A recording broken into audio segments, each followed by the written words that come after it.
ఇటీవల జరిగిన సాధారణ సీఐ బదిలీలో భాగంగా బద్వేల్ అర్బన్ సీఐగా విధులు నిర్వహిస్తున్న లింగప్ప రాజంపేట డివిజన్ పరిధిలోని మన్నూరు పోలీసు స్టేషన్కు బదిలీ అయ్యారు. ఆ స్థానాన్ని భర్తీ చేస్తూ రామకృష్ణ గురువారం బద్వేల్ అర్బన్ సీఐగా బాధ్యతలు చేపట్టారు. ఈ సందర్భంగా పోలీసు సిబ్బంది ఆయనకు సాదర స్వాగతం పలికారు. బాధ్యతలు స్వీకరించిన అనంతరం రామకృష్ణ మాట్లాడుతూ ప్రజల శాంతి భద్రతలకు విఘాతం కలిగిస్తే ఎంతటి వారినైనా ఉపేక్షించబోమన్నారు.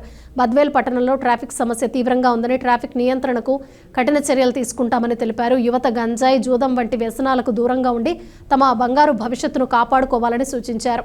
2012-13 ప్రాంతంలో పనిచేసాము. కానీ అప్పటికి ఇప్పటికీ ప్రజల్లో కూడా తర్వాత మనకు చాలా మార్పులు కనపడుతూ ఉన్నాయి. సో ఇప్పటికప్పుడు అధికారులు, ఉన్నతాధికారుల యొక్క ఆదేశాల మేరకు వాళ్ళ యొక్క గైడ్లైన్స్లో పనిచేస్తున్నాము. ముఖ్యంగా మీ ద్వారా నాకు తెలిసింది ఏంటంటే కొంత ట్రాఫిక్ అనేది ఉంది. దీంట్లో భాగంగా ఎస్పీ గారు కూడా మాకు చెప్పడం జరిగింది. సార్ ఆదేశాల మేరకు కొంత ఈ ట్రాఫిక్ను స్ట్రీమ్లైన్ చేయడం కానీ, వీళ్ళకి అవేర్నెస్ జరపడంలో కానీ ముందు ఆ కార్యక్రమాలు చేస్తామని చెప్పి గౌరవనీయ ఎస్పీ గారి యొక్క ఉత్తర్వులు తప్పకుండా పాటించి బద్వేలులో ప్రజల సహకారంతో శాంతి భద్రతలు